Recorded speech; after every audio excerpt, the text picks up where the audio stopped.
নমস্কার। এই মুহূর্তে আপনি শুনছেন যোগী পুরুষ শ্রী শৈলেন্দ্র নারায়ণ ঘোষাল শাস্ত্রী মহাশয় রচিত দিব্য পুস্তক তপভূমি নর্মদা। আপনারা অনেকেই চাইছেন এই বই আপনাদের সংগ্রহ রাখতে। এই ভিডিওর ডেসক্রিপশন বক্সে লিঙ্ক আছে, আপনি সেখান থেকে সংগ্রহ করে নিতে পারবেন। আমি আপনাকে বলতে পারি, এই তপভূমি নর্মদার যে পরিক্রমা আপনি শুনছেন, এই পরিক্রমা আপনার জীবন বদলে দেবে, আপনার জীবন সমৃদ্ধ করবে। এই ভিডিও আপনি বাকিদের শেয়ার করুন, পরিচিতদের মধ্যে ছড়িয়ে দিন, এই অনুরোধ আপনার কাছে আমি করছি। আসুন আমরা শুরু করব আমাদের এই মুহূর্তের পরিক্রমা।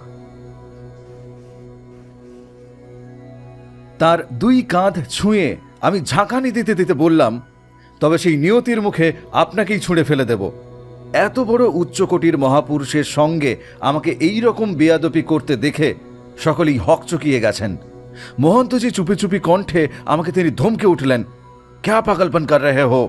কিন্তু সেদিকে কান দিবার মতো আমার আর সময় নেই। মহাপুরুষ তিনি সবেগে উঠে দাঁড়িয়ে তার দুই হাতের বদ্ধ মুষ্টি আস্ফালন করতে করতে কালো চিতাদের দিকে তিনি এগোতে এগোতে বললেন, কি তোদেরকে আমি বলে দিয়েছি না, বামুনের মাংস তিতা হয়, সাধুদের মাংস বিষ। বিষ বিষ বুঝলি, বিষ। চাবল মারবি কি সঙ্গে সঙ্গে অক্কা, দেখছিস না তোদেরই এক বড় কুটুম ইমলি গাছের তলায় কেমন চিৎপটাং হয়ে পড়ে আছে। পালা পালা, এখান থেকে পালা, নয়তো সকলেই কিন্তু চিৎপটাং হবি। যা। জানোয়ারগুলো কি বুঝলো জানি না, আমরা অবাক হয়ে দেখলাম মহাপুরুষ যতই এগোচ্ছেন তারা ততই পিছিয়ে যাচ্ছে। তারপর তারা দুর্দার শব্দে বন বাদার ভেদ করে দৌড়ে পালালো। কিন্তু মহাপুরুষ তিনি থামলেন না, তিনি এগিয়ে চললেন। আমরা সকলেই তার পিছনে পিছনে হাঁটতে লাগলাম। তিনি কোনো কথা বলছেন না। রেবাকুণ্ড হতে ক্রমে আমরা মাইল দুই রাস্তা হেঁটে পাহাড় বেয়ে নিচে নামতে লাগলাম।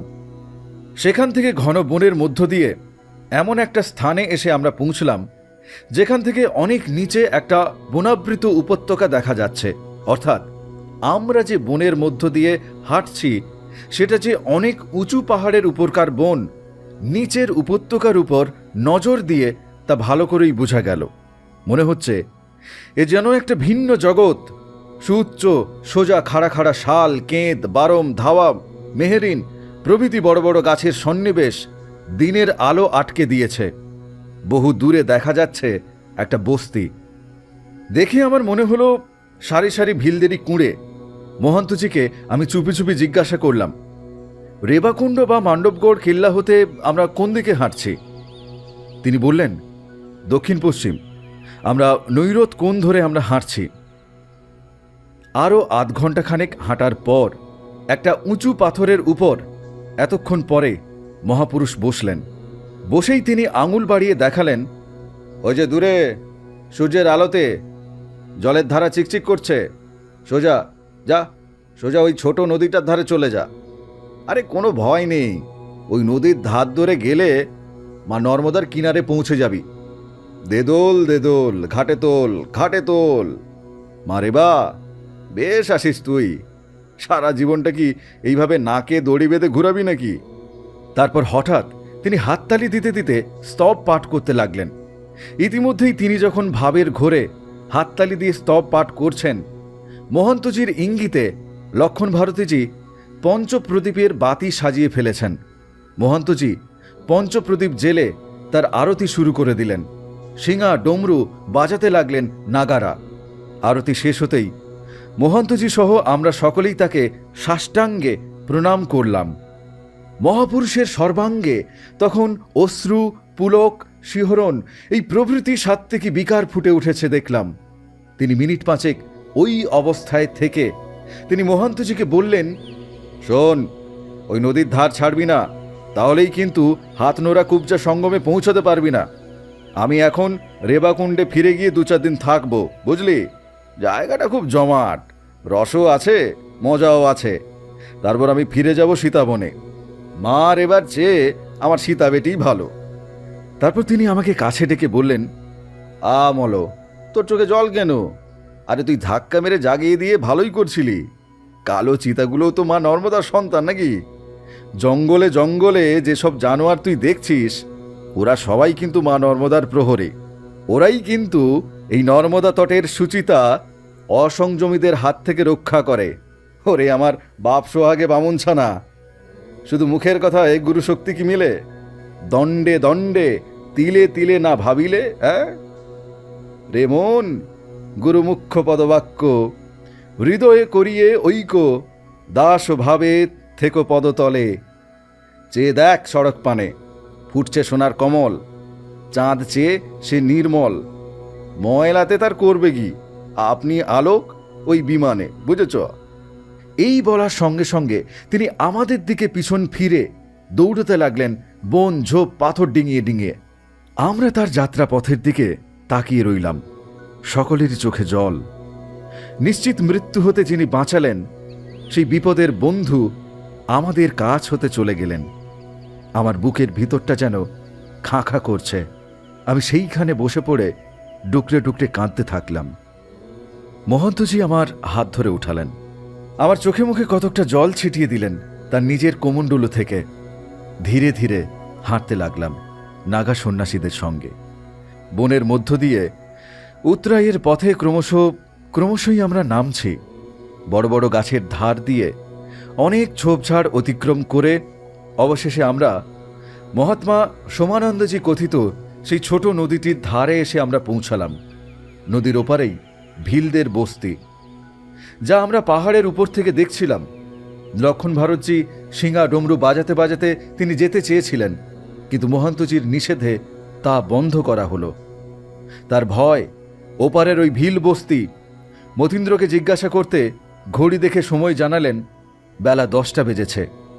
মহন্তজি আমাকে বললেন, তোমাকে কাল যে ওঘবতী নদীর কথা আমি বলেছিলাম, এই হচ্ছে সেই ওঘবতী নদী। মহাভারতে তুমি এই ওঘবতীর উপাখ্যান পড়েছ কি? আমি বললাম, আমার এই মুহূর্তে কিছু মনে পড়ছে না।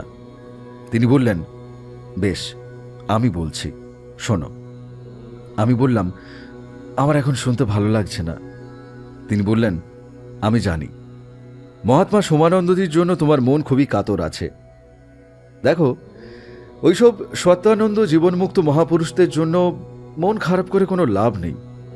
ওরা দূরে থেকেও কাছে, আবার কাছে থেকেও দূরে। এই যে আমরা দুর্গম জঙ্গল পথে হাঁটছি, তিনি কাছে না থাকলেও তুমি আমার কথা বিশ্বাস করো, তাঁর কৃপা দৃষ্টি সততই আমাদেরকে অনুসরণ করছে। শোনো, আমি তোমাকে ওঘবতীর গল্প বলছি। সাবধানে হাঁটতে হাঁটতে তোমরা শুনতে থাকো। গল্প করতে করতে বা শুনতে শুনতে পথ হাঁটলে আমাদের পথের ক্লান্তি ততটা কষ্টদায়ক হবে না। মহাভারতের অনুশাসন পর্বের 2য় অধ্যায়ে প্রসিদ্ধ রাজা নৃগের পিতামহ ওঘবানের ওঘবতী নামে এক কন্যা এবং ওঘরথ নামে এক পুত্রের প্রসঙ্গ আছে। কুরু পিতামহ ভীষ্ম যুধিষ্ঠিরের কাছে সেই ওঘবতীর উপাখ্যান বলেছিলেন। কুরুক্ষেত্র নিবাসী সুদর্শন নামক এক সধর্মনিষ্ঠ ব্রাহ্মণের সঙ্গে ওঘবতীর বিবাহ হয়। ওই সুদর্শন প্রতিজ্ঞা করেছিলেন যে আমি গৃহস্থ রূপে থেকেই মৃত্যুকে জয় করব। অতিথির সেবা যত্ন করা গৃহস্থের পক্ষে সর্বশ্রেষ্ঠ ধর্ম বলে তিনি অতিথি সেবাকে জীবনের সর্বশ্রেষ্ঠ ব্রত বলে তিনি মেনে নিয়েছিলেন। তিনি তার ধর্মপত্নী ওঘবতীকেও তিনি বলে রাখলেন, তোমার দ্বারা যেভাবে অতিথি তুষ্ট হন, সতত তুমি সেই চেষ্টাই করবে। এমনকি শরীর দান করেও যদি অতিথিকে তুষ্ট করতে হয়, তুমি তাও করবে, সে বিষয়ে কোনো বিচার করবে না। পতিব্রতা ওঘবতী স্বামীর এই কথা শুনে সম্মতি প্রদান করলেন। মহন্তজির কথা শেষ হতেই আমি বিরক্তি কণ্ঠে বলে উঠলাম, শ্রীমতী সম্মতি তো দিবেন, কারণ কামকি যারা, তারা তো আরেকটা পুরুষ দেহ ভোগ করার সুযোগ পেলে সে সুযোগ কি তারা ছাড়ে? এরকম কামিনীকে আবার আপনি বলছেন পতিব্রতা? মহন্তজি আমার মন্তব্য কানে তুললেন না। তিনি যথারীতি গল্প বলতে বলতে হাঁটতে লাগলেন। তিনি বললেন, সুদর্শন যখন এই রকম ভীষণ প্রতিজ্ঞা করলেন, সেই দণ্ড হতে মৃত্যু দণ্ড হাতে নিয়ে গৃহস্থ সুদর্শনের ছিদ্রান্বেষণ করতে করতে তার পিছনে হাঁটতে লাগলেন।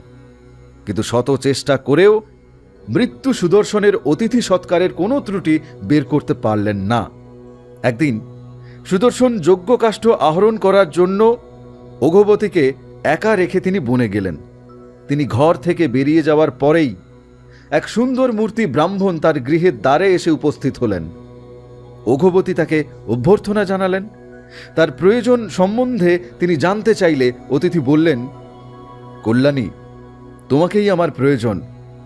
বড় বর্ণিনী, অতিথি সৎকার ধর্মে তোমার যদি বিশ্বাস থাকে তাহলে আমাকে তোমার দেহ দান করে সন্তোষ বিধান করো। ওঘবতী তিনি দু একবার অতিথিকে অন্য বস্তুর তিনি প্রলোভন দেখালেন বটে, কিন্তু অতিথি যখন সেসব বস্তুতে সম্মত হলেন না তখন পতি আজ্ঞা স্মরণ করে সলজ্জভাবে তিনি তাই হোক বলে ব্রাহ্মণের সঙ্গে সহাস্যে ওঘবতী অন্য গৃহে তিনি গমন করলেন। এই পর্যন্ত শুনেই আমার মেজাজ বিগড়ে গেল। আমি চিৎকার করে বলে উঠলাম, স্টপ স্টপ! আপনার এই কদর্য গল্প আপনি এখনই বন্ধ করুন। মহর্ষি বেদব্যাস কবে, কোথায়, কোন কামিনী নিজের যৌন ক্ষুধা মিটিয়েছিলেন সেই গল্প ধর্মের মোড়কে মুড়ে পরিবেশন করতে আপনি পারেন না। অসংযতা ব্যভিচারিণী তো চিরকাল এই স্বভাবেরই হয়। নিশ্চয়ই কোনো কামাচারী ধূর্ত এইরকম যৌন বিষয়ক গল্প রচনা করে মহাভারতের মধ্যে সুকৌশলে তারা প্রক্ষেপ করে দিয়েছেন। महंत जी আমার হাত ধরে বললেন, मैं विनती करता हूं 5 मिनट के लिए आप चुप रहे। তিনি আবার গল্পের বাকি অংশ বর্ণনা করতে আরম্ভ করলেন। তিনি বলতে লাগলেন, অন্য ঘরে ঢুকে ওঘবতী যখন ব্রাহ্মণ অতিথির সঙ্গে সম্ভোগে মত্ত ছিলেন সেই সময় সুদর্শন বন থেকে কাঠ সংগ্রহ করে এনে ডাকতে লাগলেন, ওগো তুমি কোথায় গেছো? কিন্তু অতিথি তখন ওঘবতীকে আলিঙ্গন করে চুম্বনে রত ছিলেন। তাই ওঘবতী নিজেকে উচ্ছিষ্ট জ্ঞানে নীরবে রইলেন। তিনি কোনো কথা বললেন না, তিনি কোনো উত্তর দিলেন না। কিছুক্ষণ পরে ব্রাহ্মণ ঘর থেকে বেরিয়ে এসে সুদর্শনকে বললেন, আমি স্বয়ং ধর্ম তোমার অতিথি সেবাব্রত পালনের পরীক্ষা নেবার জন্য তোমাকে পরীক্ষা করতে এসেছিলাম। তোমার পিছনেই লোহমুদ্গরধারী মৃত্যু অপেক্ষা করছিল। যদি তুমি ওঘবতীকে আমার সঙ্গে সম্ভোগে মত্ত দেখে উত্তেজিত হয়ে আমাদের অপমান করতে তাহলে সেই দণ্ডে মৃত্যু তোমাকে গ্রাস করত। কিন্তু তুমি ধৈর্য ধারণ করে তোমার পত্নীর অতিথি সেবায় সাহায্য করেছ। তোমার এইভাবে ব্রত পালনের ফলে তুমি মৃত্যুকে জয় করেছ। তোমার পত্নী তার তপস্যার প্রভাবে অর্ধ শরীর দ্বারা লোকপাবন নদী রূপে এবং অর্ধ শরীরে অন্তিমকালে তোমার সঙ্গে স্বর্গ গমন করবেন। এই সেই ওঘবতী নদী।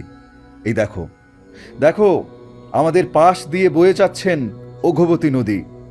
সীতাবনের মহাত্মার দয়ায় এই এতখানি রাস্তা এই ঘোর জঙ্গলের মধ্যে আমরা বিনা উপদ্রবেই এসে পৌঁছেছি। এখন বোধহয় বেলা 1টা বাজে। এসো আমরা এখানে কিছুক্ষণ বসে বিশ্রাম করতে করতে আহার পর্ব সেরে নেই। চলো ওঘবতীতে হাত ধুয়ে নেই। আমি বলে উঠলাম, অমন ধর্ম এবং ধর্মরাজের মুখে আমি আগুন দিই। আমি ওঘবতী নদীতে পাদস্পর্শ আমি করতে প্রস্তুত নই। আমার দিকে তাকিয়ে মহন্তজি সশিষ্যে নদীতে নেমে গেলেন। আমি তাদের ঝোলা কম্বল গাঁঠিগুলোর কাছে গুম হয়ে বসে রইলাম।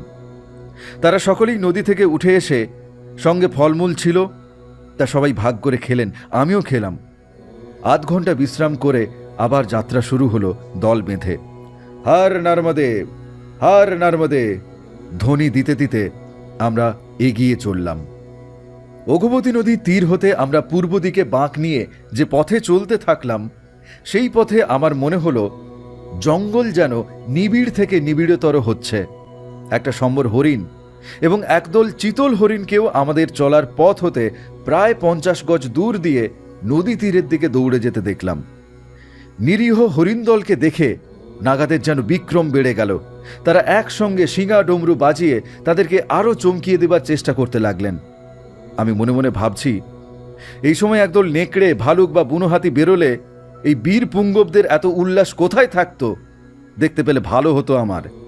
রেবাকুণ্ডের ধারে একদল কালো চিতা দেখে আজ সকালেই তো দেখেছি এরা সবাই জীবনমৃত হয়ে গেছিলেন, আর এরা এখন দেখছি শক্তের ভক্ত আর নরমের জম। আমি মুখে কিছু বললাম না। মনের বিরক্তি আমি মনের ভেতর চেপে রেখে এদের সাথে আমি নীরবে হাঁটতে লাগলাম। ক্রমে আমরা এমন এক স্থানে এসে পৌঁছলাম যেখানে আমাদের চারিদিকে অনুচ্চ রুক্ষ অনুর্বর অসংখ্য ছোট ছোট পাহাড়, রকগুলো যেন নানা আকৃতির, নানা বর্ণের, কোনোটা গম্বুজাকৃতি, কোনোটা পিরামিডের মতো, কোনোটা আবার মন্দিরের মতো তার মধ্যে গুহা দেখা যাচ্ছে, কোনোটা বা দেখতে বিরাটকায় শিবলিঙ্গের মতো, কোনোটার রং কালো, কোনোটা মেটে সিঁদুরের মতো, কোনোটা বা ধূসর রঙের। এই পার্বত্য পথের পাথরগুলো স্বভাবতই মসৃণ এবং ধারালো। খালি পায়ে হাঁটতে আমাদের সকলের খুবই কষ্ট হচ্ছে। সকলেরই পাগুলো অল্প বিস্তর ছড়ে গিয়ে রক্তাক্ত হয়ে গিয়েছে। এইভাবে মাইল 2 হাঁটার পর উত্তরায়ের পথে যেখানে নেমে গেলাম, সেখানের পথ জঙ্গলময়, তবে ধারালো নয়। গাছের পাতা ঝরে পড়ে রাস্তাকে অনেক সহজ করে দিয়েছে, অর্থাৎ হাঁটতে তেমন আর কষ্ট হচ্ছে না। পথ একটু ভালো হতেই মহন্তজির মাথায় আবার গল্পের বাতিক এসে চাপল। তিনি আমাকেই সম্বোধন করে তিনি বললেন, শৈলেন্দ্র নারায়ণজি, আমি তখন যে অঘবতীর স্বামী সুদর্শনজির অতিথি সেবার গল্প বলেছিলাম, সেই সুদর্শনের বাপমার পরিচয় শুনলে তুমি অবাক হয়ে যাবে। আমি তাকে বললাম, না না, আমি ওসব শুনতে চাই না। যে ক্লীব ও নপুংসক নিজে দাঁড়িয়ে থেকে স্ত্রীকে পরপুরুষের সঙ্গে ব্যভিচারে লিপ্ত থাকতে উৎসাহ যোগায়, সেই ভজা মার্কা লোকের কোনো প্রসঙ্গ আমি শুনতে চাই না। ওসব আপনি রাখুন। কিন্তু আমি না বললে কি হবে? দলের আর সকলেই তার মুখরোচক গল্প শুনতে আগ্রহ প্রকাশ করলেন। বেশ, বাহবা পেয়ে তিনি শুরু করলেন বলতে। প্রজাপতি মনুর ইক্ষ্বাকু নামে এক পুত্র ছিলেন। তিনিই মহারাজা ইক্ষ্বাকু, যিনি ভারত প্রসিদ্ধ ইক্ষ্বাকু বংশের প্রতিষ্ঠাতা। তার 100 পুত্র হয়েছিল। তাদের মধ্যে 10ম পুত্রের নাম দশাস্য, দশাস্যের পুত্রের নাম মদিরাস্য, মদিরাস্যের পুত্রের নাম দ্যুতিমান। এই মহাবল দ্যুতিমানের পুত্রের নাম হচ্ছে সুবীর। সুবীরের দুর্জয় নামে এক পুত্র হয়েছিল। তিনি কালক্রমে সকল অস্ত্রধারীর মধ্যে শ্রেষ্ঠ এবং সকল যুদ্ধেই তিনি দুর্জয় হয়ে উঠেছিলেন। এই দুর্জয়ের পুত্রের নাম দুর্যোধন। তিনি অগ্নির ন্যায় তেজস্বী, রাজর্ষি শ্রেষ্ঠ এবং মহারাজ উপাধি তিনি লাভ করেছিলেন। এখানে একটা কথা মনে রাখতে হবে যে এই দুর্যোধন নাম দেখে তাকে গান্ধারী পুত্র কৌরবরাজ দুর্যোধন বলে যেন ভাবা না হয়। দুর্জয় পুত্র দুর্যোধন এবং ধৃতরাষ্ট্রপুত্র দুর্যোধন দুজনেই স্বতন্ত্র ব্যক্তি, দুজনের মধ্যে কাল ব্যবধান অনেক। তো এই ইক্ষ্বাকু বংশীয় রাজারা নর্মদা তটের ওঙ্কার তীর্থে মাহিষ্মতি নগরীতে থেকে তারা রাজত্ব করতেন। যাই হোক, মাহিষ্মতির মহারাজ দুর্যোধনের নগর ও রাজ্য নানাবিধ ধনরত্ন, পশু ও শস্যে পরিপূর্ণ থাকত। তাঁর রাজ্যে কখনো কোনো কৃপণ, দরিদ্র, রোগী কিংবা কৃষ ব্যক্তি ছিলেন না। তার আমলে মাহিষ্মতির সকল মানুষই জিতেন্দ্রীয়, ধার্মিক যাগকর্তা এবং বেদ বেদাঙ্গ পরায়ণ ছিলেন।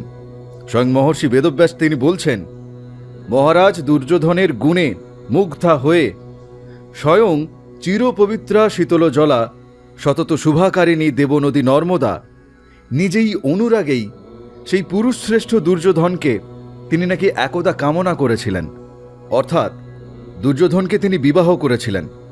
আমার আবার ধৈর্যের বাঁধ ভাঙল। আমি চিৎকার করে ক্রুদ্ধ স্বরে বলে উঠলাম, আপনার ঝোলাতে কি মাদকদ্রব্য লুকানো আছে নাকি? আপনি কি তা গোপনে খেয়েছেন? তা না হলে নেশার ঘোর ছাড়া আপনি এসব কি করে বলছেন? এসব প্রলাপ বাক্য উচ্চারণ করতে পারছেন কি করে?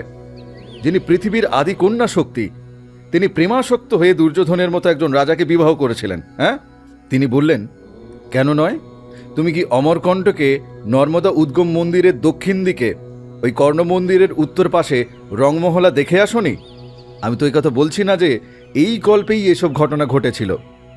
কোনো এক কল্পে মা নর্মদার সঙ্গে মাহিষ্মতির মহারাজা দুর্যোধনের বিবাহ হয়েছিল এবং তারা অমরকণ্টকের ওই রংমহলাতে গিয়ে কিছুকাল বাস করেছিল। আমি এবারও আরও চটে গিয়ে বললাম, ঝোট, বিলকুল ঝোট। রংমহলা নামক বাড়িটি, তার যে ধ্বংসাবশেষ আমি দেখে এসেছি, তা তো 300 বছরের বেশি আগে তৈরি হয়নি। কোনো এক কল্পে, না না, এই যে কোনো এক কল্পে বলে আপনি বোঝাতে চাইছেন যেটা, যে এই কল্পে নয়, এই কল্পের আগে, তাই তো? তা আপনাদের হিসাবে কি 300, 400 বা 500 বা 1000 বছরে এক একটা কল্পান্ত হয় নাকি? পুরাণকারদের উর্বর মস্তিষ্কেই কেবল এইসব উদ্ভট কল্পনা আসে, তদ অনুযায়ী নানা ধরনের রোচক গল্পের সৃষ্টি হয়। বেদব্যাসের দোহাই দিয়ে এইসব উদ্ভট গল্পকে প্রামাণ্য বলে চালানোর চেষ্টা করবেন না। বর্তমানে প্রচলিত মহাভারতে লক্ষাধিক শ্লোক পাওয়া যায়, কিন্তু আদিতে বেদব্যাস রচিত মূল মহাভারত 24,000 শ্লোক বিশিষ্ট ছিল। সেটা আপনি ভুলে যাবেন না। অন্যান্য গবেষক পণ্ডিতদের কথা বাদ দিলেও ওই মূল মহাভারতেরই আদি পর্বের প্রথম অধ্যায়ে এই প্রসঙ্গে বলা হয়েছে। সেখানে বলা আছে যে প্রথমত ব্যাসদেব উপাখ্যান ভাগ ত্যাগ করে 24,000 শ্লোক দ্বারা ভারত সংহিতা তিনি রচনা করেছিলেন। পণ্ডিতেরা সেই 24,000 শ্লোককেই ভারত নামে অভিহিত করে থাকেন। পরবর্তীকালে নানা সম্প্রদায়ের লোকেরা নিজেদের সম্প্রদায়ের মতবাদকে পুষ্ট করার জন্য অনেক কাল্পনিক গল্প রচনা করে মহাভারতের মধ্যে তিনি প্রক্ষেপ করে দিয়েছেন। লক্ষণ ভারতজি এই সময় আমার উদ্দেশ্যে বললেন, ভাইয়া তুমি একটু চুপ করো, আমাদেরকে গল্পটা শুনতে দাও। রাগে গড়গড় করতে করতে আমি চুপ করে গেলাম। মহান্তজি তার বর্ণিত গল্পের জেদ টেনে তিনি বলতে লাগলেন, হ্যাঁ আমি যা বলছিলাম আর কি। মাহিষ্মতি রাজ দুর্যোধনের ঔরসে নর্মদার গর্ভে সুদর্শনা নামে এক কন্যা জন্মায়। কন্যাটি নামেও ছিলেন সুদর্শনা, আবার রূপেও ছিলেন সুদর্শনা। তো এই সুদর্শনা যৌবনে উপনীত হলে একদিন এক ব্রাহ্মণ এসে মহারাজের কাছে তার কন্যার পানি প্রার্থনা করে বসলেন। ব্রাহ্মণকে দরিদ্র এবং অসরবর্ণ জেনে মহারাজ ব্রাহ্মণের প্রস্তাব রূঢ়ভাবে প্রত্যাখ্যান করলেন। এই ঘটনার কিছুদিন পরে রাজা এক যজ্ঞের আয়োজন করলে যজ্ঞকুণ্ডে অগ্নির আবির্ভাব ঘটল না। রাজা বিষণ্ণ অন্তঃকরণে কয়েকজন যোগবিদ্যা বিশারদ বেদবিদ ব্রাহ্মণকে অগ্নি সহসা কেন নির্বাণ ও অদৃশ্য হয়ে গেলেন তার কারণ অনুসন্ধান করতে প্রার্থনা জানালেন। তো এই ব্রাহ্মণেরা যোগস্থ হয়ে জানতে পারলেন যে স্বয়ং অগ্নিদেব ব্রাহ্মণের বেশে রাজার কাছে তিনি সুদর্শনার পানি প্রার্থনা করেছিলেন। রাজা এই কথা জানতে পেরে অগ্নিদেবের কাছে অনেক প্রার্থনা করার পর অগ্নিদেব পুনরায় ব্রাহ্মণের বেশেই আবির্ভূত হলেন। মহারাজ দুর্যোধন সানন্দে এই ব্রাহ্মণবেশী অগ্নিদেবের সঙ্গে শাস্ত্রোক্ত বিধানে সুদর্শনার বিবাহ দিলেন। সেই সুদর্শনার গর্ভে অগ্নিদেবের ঔরসে সুদর্শনের জন্ম হয়। এই সুদর্শনই রঘুবতীর স্বামী। আমি আর চুপ করে থাকতে পারলাম না, আমি আবার মন্তব্য করে বসলাম, এই না হলে দেবচরিত্র। পূর্বে অতিথিরূপে স্বয়ং তিনি ধর্মরাজের রঘুবতীর সঙ্গে লীলা খেলা আপনি বর্ণনা করেছেন। এখন অগ্নিদেবের দেবচরিত্রও আপনি বর্ণনা করলেন। বর্ণনার রসাবেগে আপনি এতই ডগমগ যে আদি কুমারী শক্তি মা নর্মদাকে নিয়েও কল্পিত উপাখ্যান আপনি বর্ণনা করেছেন। আপনাদের সঙ্গে থাকলে এই রকম ন্যাক্কারজনক ক্লেদাক্ত কাহিনী শুনতে শুনতে হয়তো আমার পরিক্রমাই খণ্ডিত হয়ে যাবে। তাই আমি আপনাদের সঙ্গ পরিত্যাগ করাই আমি সঙ্গত মনে করছি। এই বলার সঙ্গে সঙ্গেই আমি চলার পথ থেকে বাঁ দিকে নেমে তরতর করে দৌড়তে লাগলাম। গাঁঠরি কমণ্ডলু লাঠি হাতে নিয়ে আমি মনে মনে রাগের চোটে যতটা ফুঁসছি তত জোরে পা ছুটছে না আমার। তবু আমি ঝোপঝাড় পাথরের চাঙড় ভেঙে কখনো ডিঙিয়ে ডিঙিয়ে লাফিয়ে লাফিয়ে আমি দৌড়তে লাগলাম। অপ্রত্যাশিতভাবে আমার এই কাণ্ড দেখে তারা 2-1 মিনিট হকচকিয়ে গেছিলেন। তারপর মোহান্তজি সহ আরও 2-4 নাগা তারস্বরে চিৎকার করতে লাগলেন, ये अब क्या कर रहा है, लौट के आइए, जंगल में जानवर का डर है। আমার পিছনেই আমি পায়ের শব্দ শুনে বুঝলাম আমাকে জোর করে ফিরিয়ে নিয়ে যাবার জন্য অন্তত 2 জন আমার পিছনে দৌড়ে আসছেন। কাঁটা এবং পাথরের ঠক্কর খেয়ে আমি আর দ্রুত বেগে দৌড়তে পারছি না। তাই বুদ্ধি করে একটা ঝোপ দেখে আমি ঘাপটি মেরে বসে পড়লাম। একটু পরেই দেখলাম মতীন্দ্রজি এবং লক্ষণ ভারতজি আমার থেকে প্রায় 20 গজ দূরে তারা দৌড়ে চলে গেলেন। যেখানে নাগাদ দলকে সঙ্গে নিয়ে মহান্তজি দাঁড়িয়ে আছেন সেখানে একটা মাত্র শিঙা ধীরে ধীরে কেউ বাজিয়ে চলেছেন। বুঝলাম আমাকে সঙ্গে নিয়ে মতীন্দ্রজি এবং লক্ষণ ভারতজি আবার যাতে পথ চিনে তাদের কাছে পৌঁছতে পারেন সেই জন্য এই শিঙার সংকেত দেওয়া হচ্ছে। একটু পরেই আমি মতীন্দ্রের গলা শুনতে পেলাম। তিনি লক্ষণ ভারতজিকে বলছেন, বিদ্বান লোক যে ক্রোধে দিকবিদিক জ্ঞানশূন্য হয় এই প্রথম দেখলাম। আমাদের দেশের ছেলে, তাই তাই দুঃখ হয় এই জঙ্গলের মধ্যে জানোয়ারদের হাতে বিদেশ বিভূয়ে এই প্রাণটার বোধহয় হারাবে। বেলা 3টে বেজে গেছে, আর তো আমাদের এখানে অপেক্ষা করা চলে না। লক্ষণ ভারতজিও তাকে যেন কি বললেন বুঝতে পারলাম না। মহন্তজি চিৎকার করছেন, লক্ষণ ভাইয়া, ও মতিন্দর, বাঙালি বাবুকে মিলা। এরা চিৎকার করে তার উত্তর দিলেন, নেই জি। মহন্তজির গলা ভেঙে গেছে বলে মনে হলো। মতীন্দ্ররা আমাকে অতিক্রম করে চলে যেতেই আমি ঝোপের আড়াল থেকে উঠে দাঁড়ালাম। এবার আমার মাথায় চিন্তা এলো, কোথায় যাই। মনে ভয়ের সঞ্চারও হলো। ক্রোধের বশে সহসা দল থেকে স্বেচ্ছায় বিচ্ছিন্ন হয়ে পড়া আমার উচিত হয়নি। আমার এই ক্রোধ অবরুদ্ধ অহংচেতনারই প্রকাশ। আমি বাবাকে স্মরণ ও প্রণাম করে রেবা রেবা জপ করতে করতে একটা চড়াইয়ের পথে উঠতে লাগলাম। এইমাত্র মতীন্দ্রজির কণ্ঠে আমি শুনলাম বেলা 3টে বেজেছে, কিন্তু জঙ্গলের মধ্যে মনে হচ্ছে এই বুঝি সন্ধ্যা হয়ে এলো। বড় বড় গাছের তলায় ছায়া ছায়া অন্ধকার জমাট বেঁধে আছে। আমি দ্রুত পা চালিয়ে একটা উঁচু জায়গায় উঠে নিচের দিকে তাকাতে লাগলাম। সেই সকাল থেকে হেঁটে আসছি, একটা মানুষের মুখ চোখে পড়েনি। কাজেই এই সুলোপানির জঙ্গলে এই সময় কোনো লোক চোখে পড়বে এ আশা আমি করিনি। তবু কোথাও যেন একটা মাদল বাজছে, তার শব্দ আমি শুনতে পাচ্ছি। আমি সেই শব্দ অনুসরণ করে আমি নিচের দিকে নামতে লাগলাম। পাহাড়ের ঢাল ধরে যেতে যেতে প্রায় আধ মাইলটাক যাবার পর কতকগুলো কুটির চোখে পড়ল। হয়তো ওইসব কুটির ভিলদের, হোদের বা ওয়াঞ্চি বা অন্য কোনো আদিবাসী বুনোদের হতেই পারে। কিন্তু আমার আর বিচার করার সময় নাই। আজ রাতটুকুর জন্য ওদের কাছেই আমাকে আশ্রয় নিতে হবে। এদিকে দেখছি শাল, তেন্ডু এবং খয়ের গাছই হচ্ছে বেশি। ঝরঝর শব্দে গোটা তিনেক বুনো শিয়াল দৌড়ে গেল একটা খরগোশকে তাড়া করে। পাহাড়ি খরগোশ যে এত বড় হয় আমার কোনো ধারণা ছিল না। আমি ধীরে ধীরে সেই কুঁড়ো ঘরগুলোর কাছাকাছি এসে পৌঁছলাম।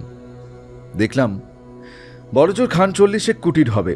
গোটা পল্লীশ্রী ঘিরে আছে বড় বড় শাল বল্লা এবং আবলুস কাঠের বেড়া দিয়ে। খুব উঁচু বাউন্ডারি ওয়ালের মতো দেখাচ্ছে। মাদলের বাজনার সঙ্গে হাসির শব্দও শোনা যাচ্ছে। আমি এই কাঠের পাঁচির ঘেরা এই পল্লীর প্রধান ফাটক কোনটা তা স্থির করতে পারলাম না। আমি পাঁচিলের গায়ে লাঠি দিয়ে ঠকঠক করে শব্দ করতে লাগলাম। একটু পরে পাঁচিলের উপর দিয়ে 3জন লোকের মুখ দেখা গেল। তাদের হাতে বর্ষা, কাঁধে তীর ধনুক।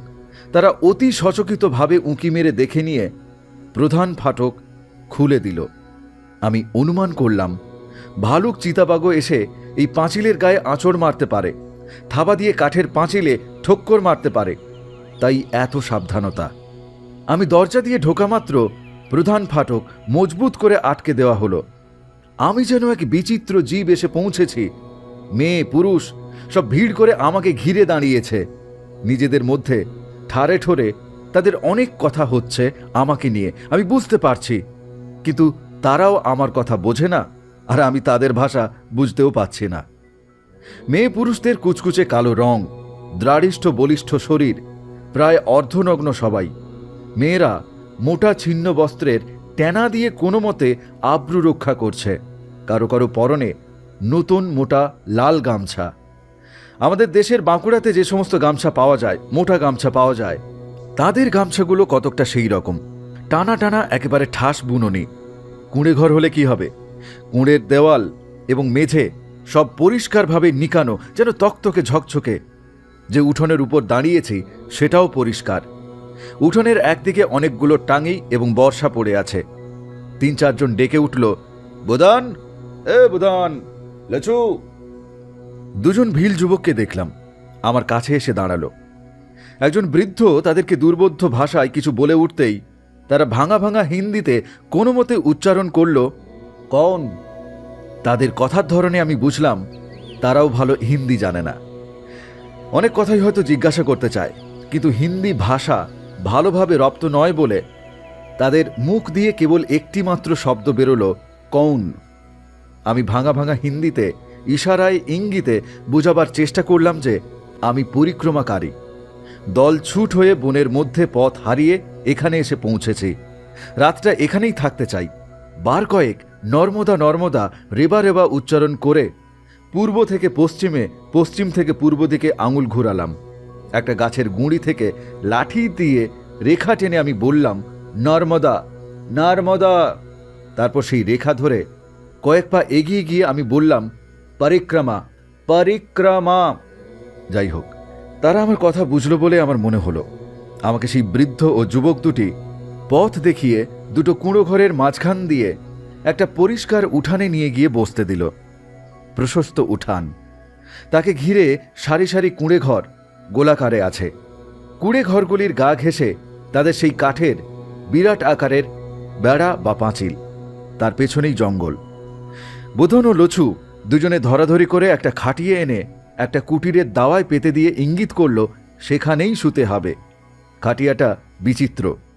বাংলাদেশ বা সমগ্র হিন্দিভাষী অঞ্চলে যেমন জুন দিয়ে দড়ি দিয়ে খাটিয়া প্রস্তুত হয়, এই খাটিয়া সেরকম নয়। বটগাছে যেমন অজস্র ঝুরি নামে, সেই রকম সরু সরু লম্বা লতাতে এই খাটিয়া বোনা হয়েছে। একজন বুড়িমা এসে এক হাঁড়ি গরম জল আমার সামনে রেখে জোর করে পা ধুইয়ে দিতে লাগলেন রোগড়ে রোগড়ে। বারবার হাঁড়িটা টেনে নেবার চেষ্টা করলাম আমি, বারণ করলাম পায়ে হাত দিতে, কিন্তু কে শোনে কার কথা।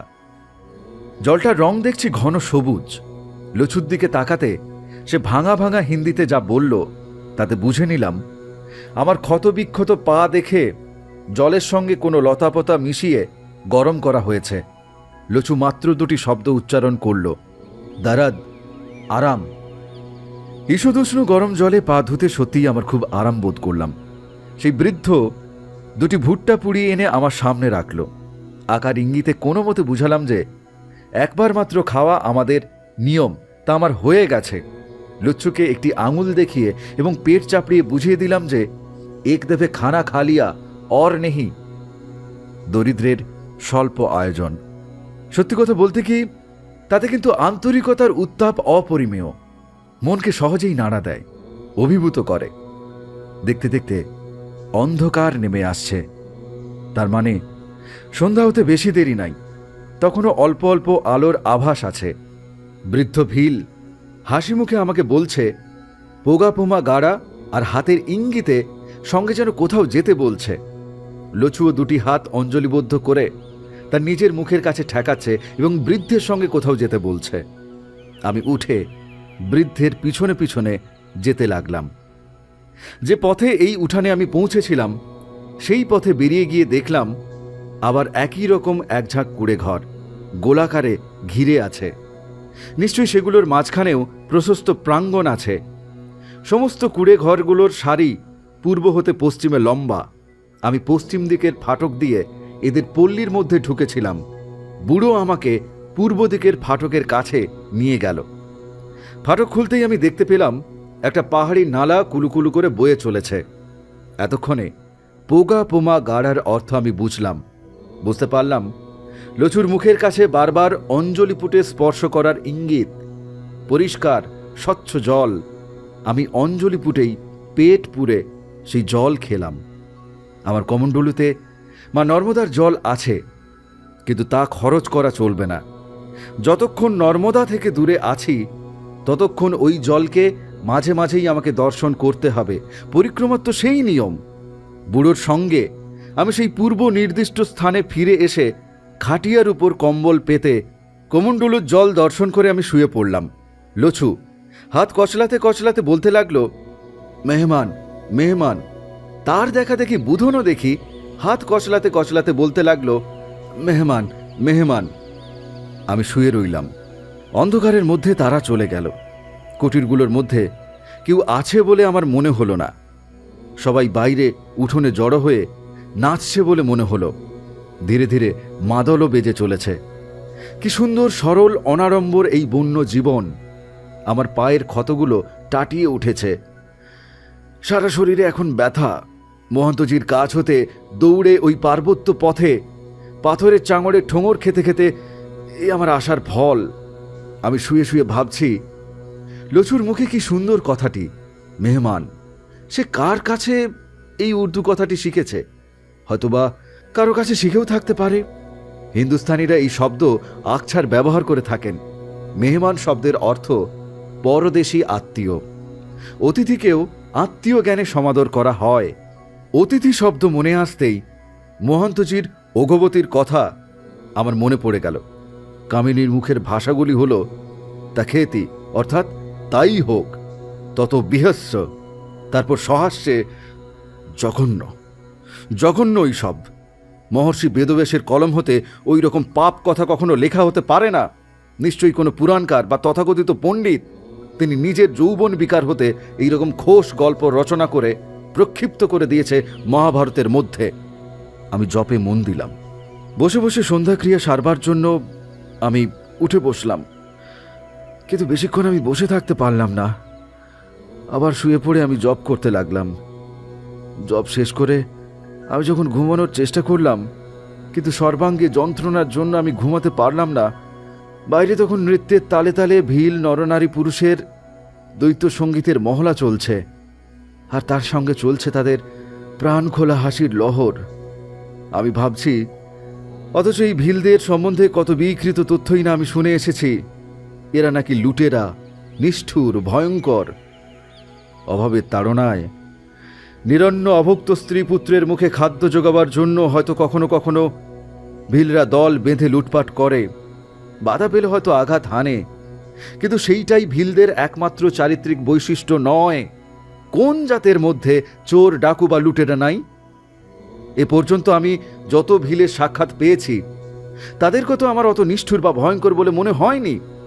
বড়বাণী পেরিয়ে আসার সময় যে ভিলরা আমাদের কাছে এসেছিল, তারা মুখে মুখ করছিল, অর্থাৎ রাখো রাখো বলছিল।